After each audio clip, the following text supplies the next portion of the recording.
Bueno, pues si os parece, chicos, lo que vamos a hacer es, como ya está Andrés por aquí con nosotros, normalmente hacemos la sección Montedeportiva, pero Andrés tiene un poco de prisa, entonces vamos a hacer la entrevista directamente con Andrés y luego pasamos a esa sección Montedeportiva. Así que, nada, turno de presentar a Andrés Castillo. ¿Qué tal, Andrés? ¿Cómo estás? Hola chicos, ¿qué tal? Muy bien, nada, un placer estar aquí con vosotros en esta charla. Pues no, el placer es nuestro, Andrés, porque bueno, pues teníamos muchas ganas de que estuvieras aquí con nosotros, ya que este año en AutoFM estamos dando mucha cobertura al campeonato de Fórmula E y tú estás allí, por supuesto, como ingeniero de Andretti. Pero bueno, entre otras cosas que has hecho, ¿no? Porque has sido también ingeniero en el streaming con Carlos Sainz. Y bueno, pues también queremos, dentro de esa entrevista que te vamos a hacer, que va a ser más un modo charla, ¿no? Hablar de varias cosillas, pues luego queremos también que te quedes con nosotros a comentar un poco sobre la Fórmula 1, ¿no? Esta Fórmula 1, que si quieres nos puedes dar una opinión, ya que nos hemos atrevido todos a dar nuestra opinión personal. ¿Qué opinión te merece a ti esta temporada 2026 de la Fórmula 1, lo que hemos visto hasta ahora? Bueno, hemos visto muy poco. Voy por partes. Me decías que he hecho hasta entonces. Yo llevo casi ya 20 años como profesional trabajando en diferentes categorías de motorsport. Los últimos 10, 12 años está ligado, pues primero a la Fórmula E, los inicios. Venía de los circuitos, de hacer GTs y campeonato del mundo de turismos previamente. Y bueno, pues después de hacer 5 o 6 temporadas en Fórmula E en los inicios, tuve la oportunidad cuando se creó el Extreme E, que realmente hubo unas expectativas altas, porque la parrilla del Extreme E era increíble. Estaban Christopherson, Sainz, Loeb, Alatilla, estaba los equipos de Button, de Hamilton, de Nico Rosberg. Y bueno, pues yo creo que no llegó a donde todos pensábamos que podía haber llegado. Tuve esa oportunidad de llegar allí con el equipo de Carlos Sainz y bueno, pues fue el team manager del equipo durante los 4 años que duró el campeonato. Eso también durante esas temporadas pues me arrastró también con Carlos a ir a Audi, al equipo del Dakar, al proyecto del Dakar con el coche eléctrico, el coche híbrido, como queráis llamarlo. Y ahora, pues recientemente cierro la etapa off-road y he vuelto a hacer Fórmula E, que está en un momento que, bueno, para los que vivimos del motorsport, vamos a decir que tiene muy buen equilibrio, sobre todo para los que no somos ingleses, no queremos irnos a vivir a Inglaterra, no queremos hacer 250 días fuera de casa. Por la Fórmula E es hoy en día pues una gran opción para nosotros. Y nada, pues me decías que te diera la opinión de lo que hemos visto de temporada. Hemos visto muy poco. A mí de momento no me ha gustado. Y bueno, pues sacarlo positivo solo puede ir a mejor o no puede ir a peor, como queréis decirlo. Bueno, pues mira que me esperaba yo una opinión totalmente distinta, Andrés. Tampoco me esperaba que dijeras que te había encantado, ¿no? Pero bueno, sí, yo sí que es cierto que debo decir, no sé si os pasó a vosotros, no sé si te pasó a ti también, Andrés, que yo esas primeras vueltas, ¿no? Con el duelo de Charles Leclerc y George Russell las disfruté un montón. De hecho, me gustó lo que estaba viendo. Pero sí que es verdad que luego, a medida que avanzó la carrera y sobre todo a medida que avanzó la mañana, uno va pensando y dices, es que lo que he visto no es real. Me están engañando porque lo que estoy viendo no es real, ¿no? Y es cuando ya uno se da cuenta de lo que ha visto. A ver, a mí me pueden dar caña, ¿no? Porque si la Fórmula 1 ahora se parece a la Fórmula E y yo soy Fórmula E, la gente va a decir, elige a Setas o a Rolex, ¿no? Tienes que tener un criterio. Y yo es que creo que son cosas diferentes. Lo que vimos es una Fórmula 1 que el factor dominar la energía, la eficiencia en cómo gastar la energía que tienes para la vuelta, porque no puedes ir a fondo toda la vuelta. Ese concepto es de Fórmula E y ya para eso estaba la Fórmula E. Era un campeonato distinto a automovilismo, que además ha tenido siempre muchas críticas de los más petrolhead del lugar, porque ha sido eléctrico, porque a los que nos gustan los coches, y me incluyo, no nos gustan los coches eléctricos en general, como producto, o sea, como para conducir nosotros coches eléctricos, ¿no?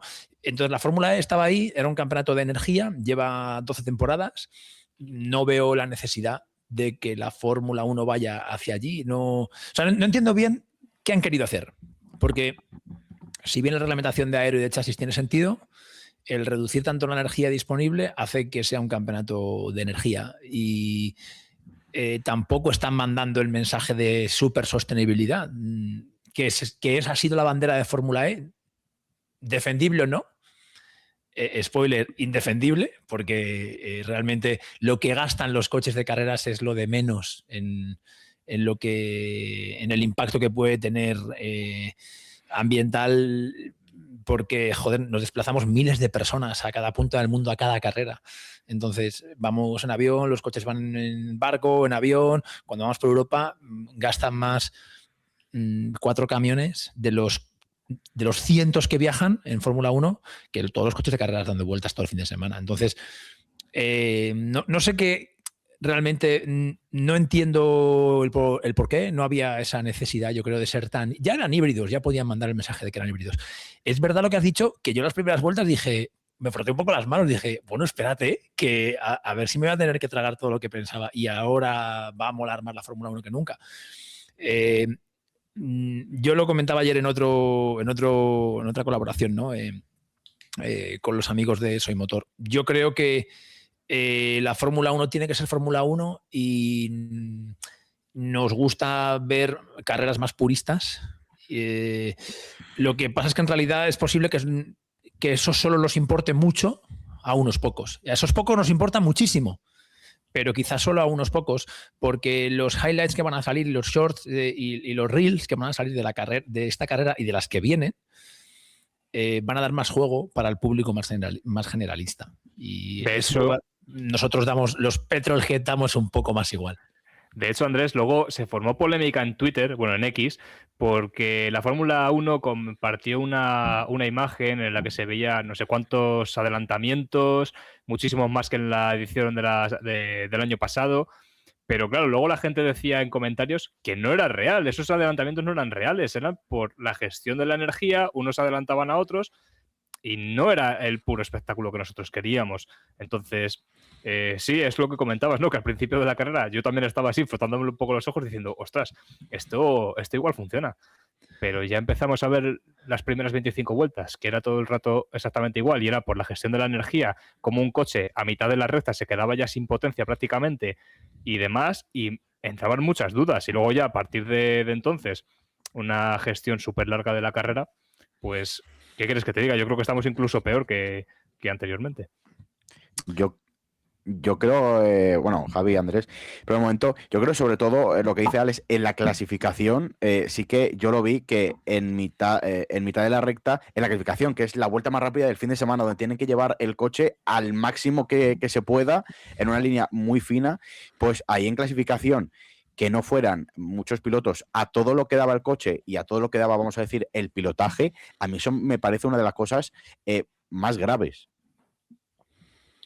Y desde fuera disimula, pero pones un onboard y hace daño, ¿eh? Sí. Desde fuera. Pero no es que quizás no nos daremos cuenta todos, ¿eh? O sea, ahora pensad entre carreras, todas las vueltas que dan las imágenes de una carrera por todos los medios más generalistas. Uh-huh. Es que a lo mejor tiene más material. O sea, es que es muy posible que lo que opinamos los más puristas o los más acérrimos dé un poco igual al producto comercial global, ¿no? O sea, no sé, es verdad que esos adelantamientos son, no te voy a decir que falsos, pero se hacen porque a la potencia, al coche al lado se queda sin energía. Claro. Se queda, o sea, el tío sigue a fondo y sigue. Fórmula E no es ni así, el Fórmula E tú la distribuyes, porque Fórmula E hay dos conceptos. Uno es distribuimos la energía durante la vuelta, pero también la distribuimos durante toda la carrera, con lo cual tú puedes, digamos, robarle energía a otra vuelta para dentro de 3 vueltas o 4, o haberla ahorrado antes y gastarla en una vuelta a fondo, en 2 o en 3. No se suele hacer tanto a fondo porque no es muy eficiente, pero Fórmula 1 ni eso, porque la batería es tan pequeña que vas a fondo y se va a apagar, se va a acabar, ¿no?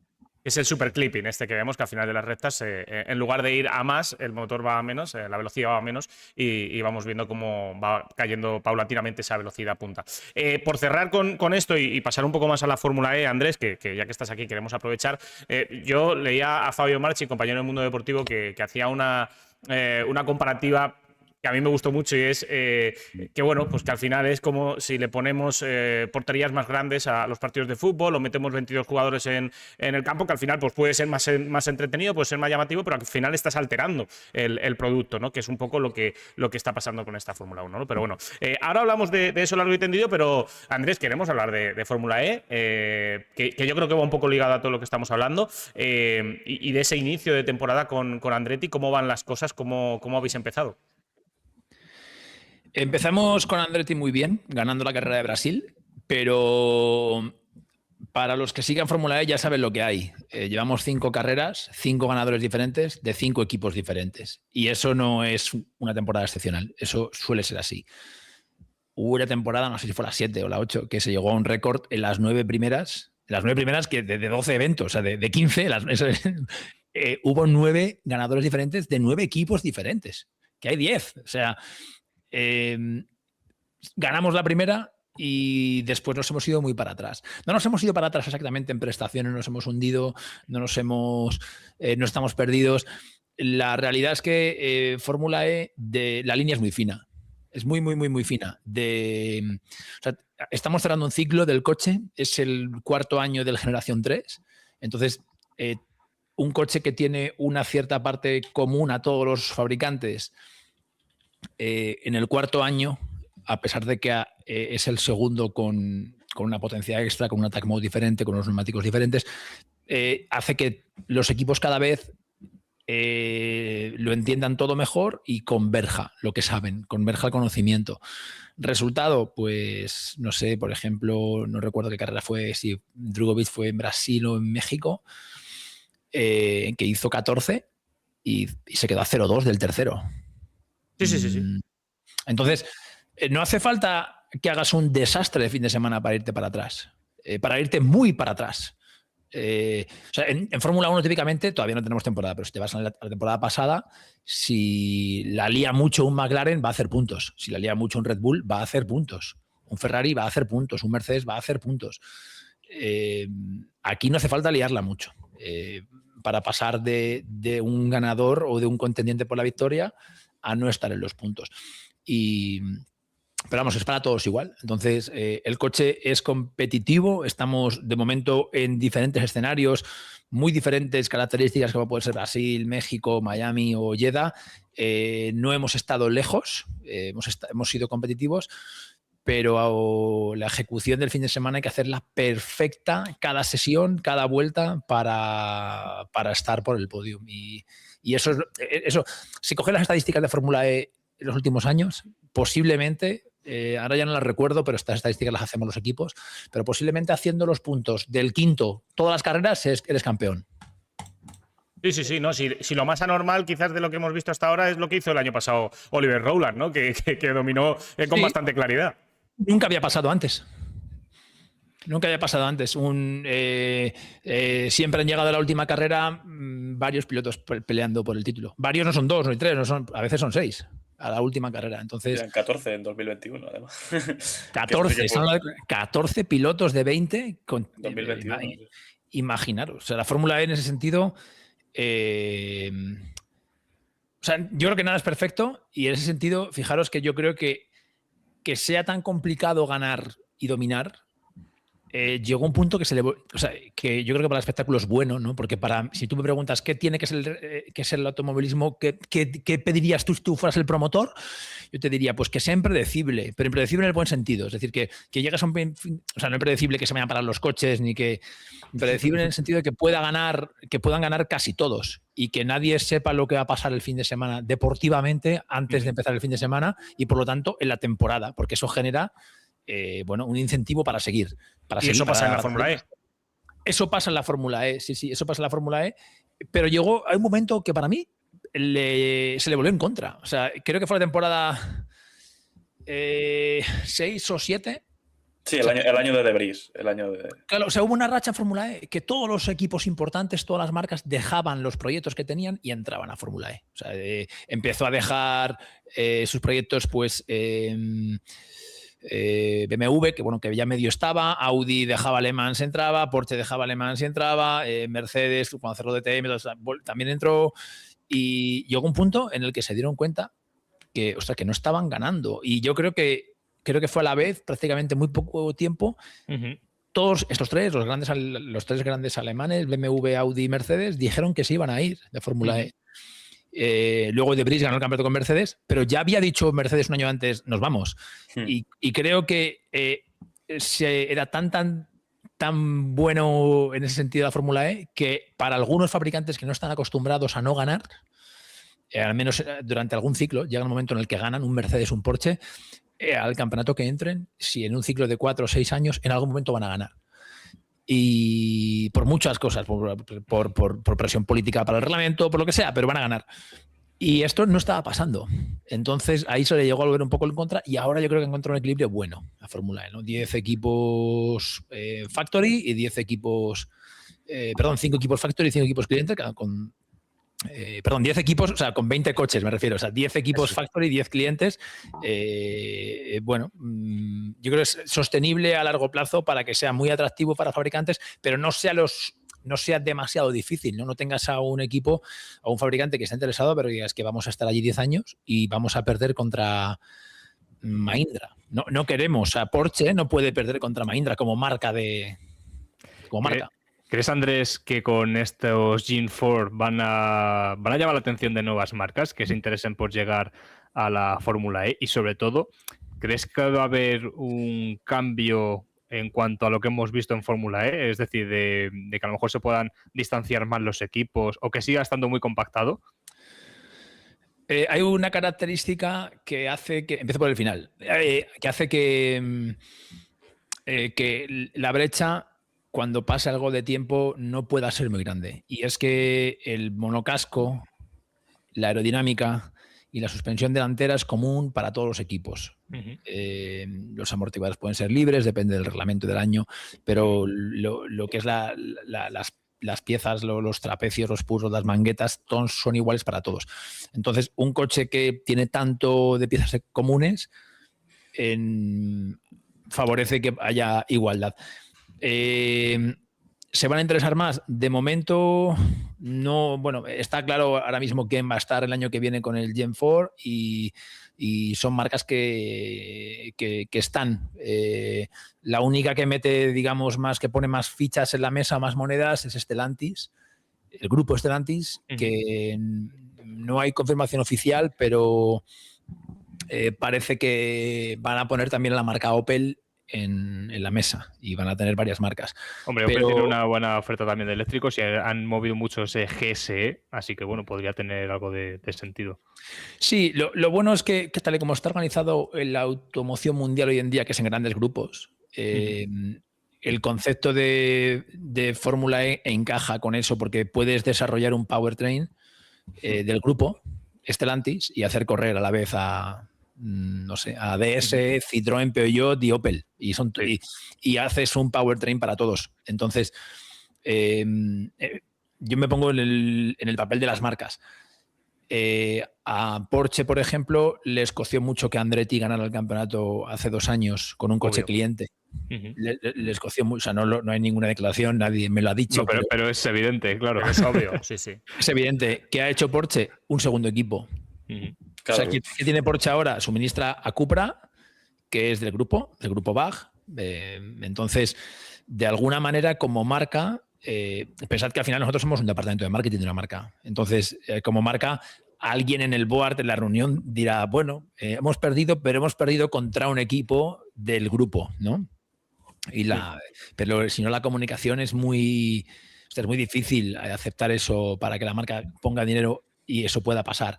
Pero porque además el reglamento hace que estés obligado como fabricante a venderle el powertrain a quien llegue con un precio fijo. Y la verdad es que no es tan interesante. O sea, el que recuperen 3 millones de euros o 4 en un proyecto así, una marca con los números que mueven, les da igual. O sea, preferirían no venderlo y no poder perder, que no pueda ocurrir el perder con alguien que tiene tu mismo coche pero lo ha hecho mejor, que es lo que pasó con Andretti.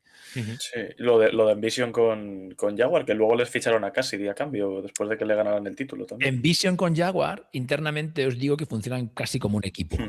Ahora un poco menos, antes más. O sea, funcionaban. Las relaciones entre factories y clientes no son todas iguales. Y por ejemplo, Jaguar y Envision cogieron la filosofía de ir a una. Y o sea, en los test, por ejemplo, de desarrollo, pues estaban muchas veces los pilotos de Envision y digamos que Jaguar lo trataba como un equipo B, pero eso es la operativa del equipo de carreras. Luego esto cuando llega a la capa más alta, que es el members board de la marca de Jaguar o del grupo en que sea, ¿cómo le explicas tú ahí al CEO del grupo que has perdido con Envision? Va a preguntar que qué es Envision, que qué marca es esa de qué, ¿no? Que por qué nos estamos gastando dinero en esto y hemos perdido contra el equipo B si encima vamos todos a una y cómo comunica Jaguar, cómo justifica Jaguar como marca toda esa inversión, todo ese gasto, ¿no? Entonces, ahora vamos a ver, Porsche pone un segundo equipo, Porsche no sé cómo lo llamarán, Porsche Junior, multiplican por 2 estadísticamente las posibilidades de ganar el campeonato. A la hora de jugar estrategias de equipo, imaginaros en pista lo que puede... o sea, cuando tienes un coche por delante que es tuyo, puedes jugar estrategia. Cuando tienes 3, ¿no? Y tienes en este caso pues a Verlaine detrás que lidera un campeonato y tienes detrás a 3, pues hay que dejar pasar. Cuando bloqueas puntos de otros equipos, lo bloqueas con 3 coches. Realmente es que tiene sentido. Y encima te quitas la posibilidad, por un poquito más de dinero, te quitas la posibilidad de que te hagan la 13-14.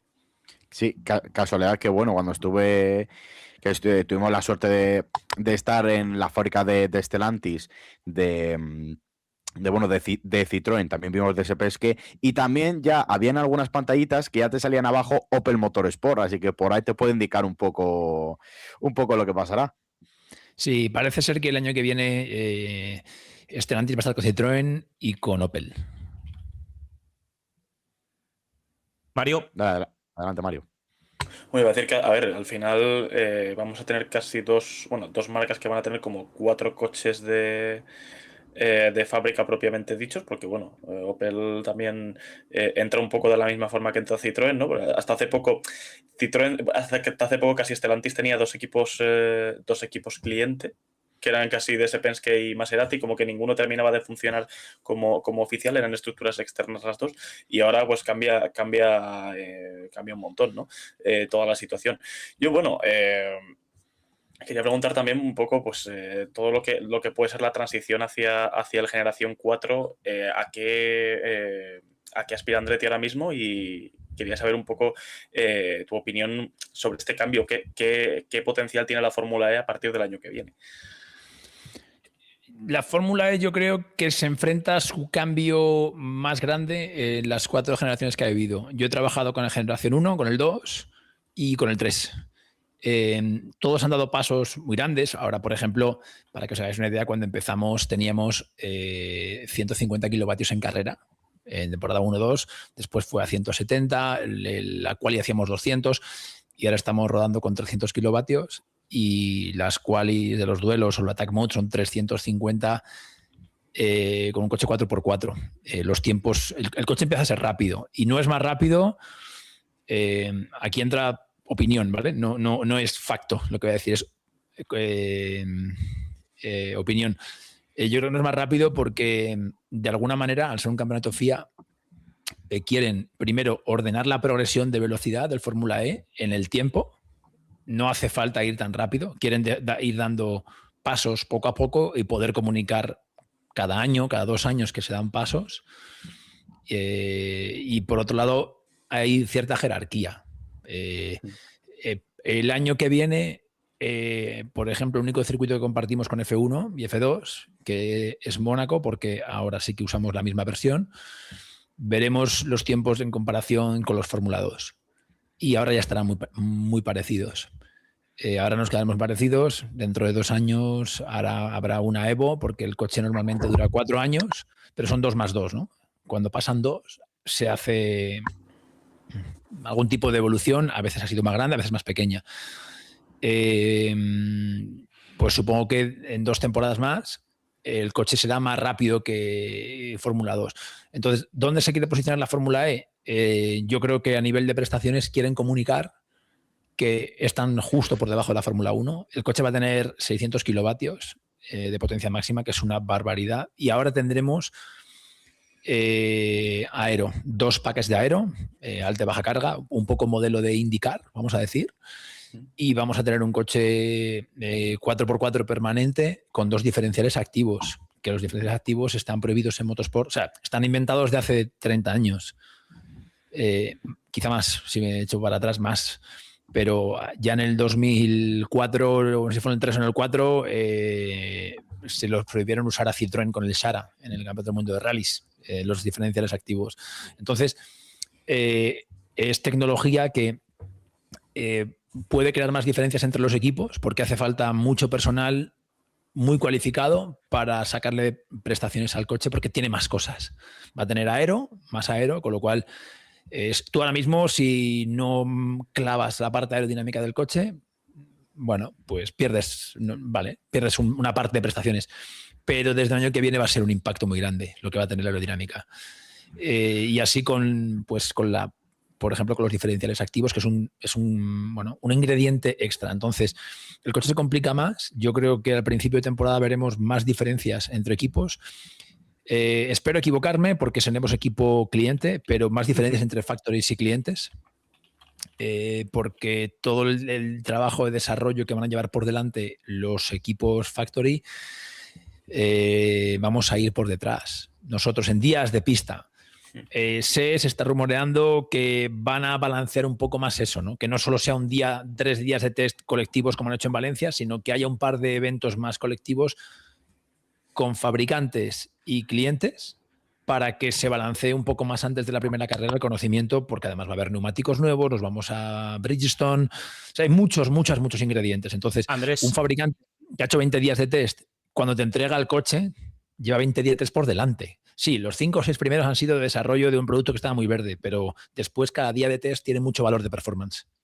Yo, Andrés, me ha gustado mucho lo que has dicho de que la Fórmula E se quiere posicionar justo en ese punto, ¿no? Entre la Fórmula 1 y la Fórmula E, lo cual perdón, y la Fórmula 2, lo cual es súper interesante, ¿no? Al final que la Fórmula E sea más rápida que un Fórmula 2, yo creo que es algo que todos estaremos de acuerdo que tiene que ocurrir, tarde o temprano tiene que ocurrir.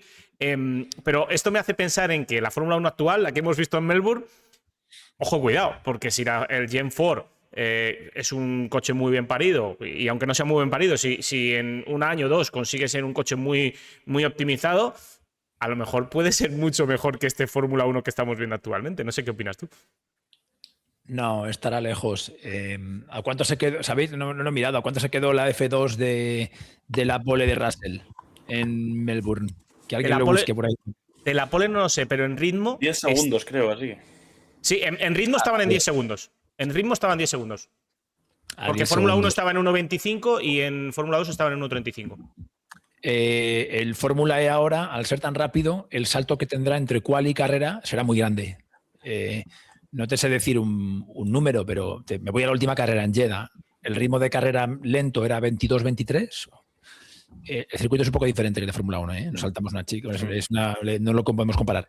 En quali se podía rodar con 4x450 en 15 altos. Y en carrera el ritmo rápido de las vueltas, un bloque de vueltas rápido eran 21.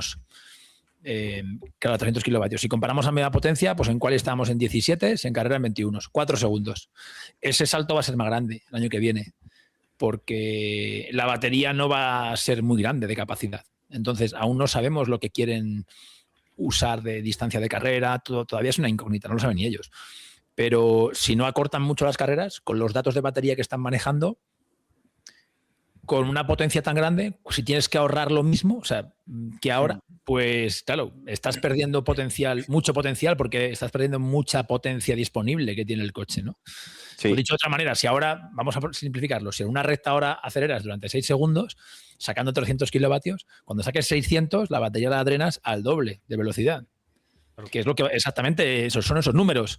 Entonces, si la batería no es mucho más grande, y no lo es, o las carreras son más cortas, el salto de ritmo hacia atrás en carrera va a ser más grande que nunca. Pero el coche, los tiempos en quali, en Fórmula 2, las simulaciones dicen que, por ejemplo, en Mónaco vamos a estar similar. Pero es Mónaco, claro. Es un circuito que el aero importa menos. Si nos fuéramos a un circuito de más alta carga, si fuera Singapur sería diferente.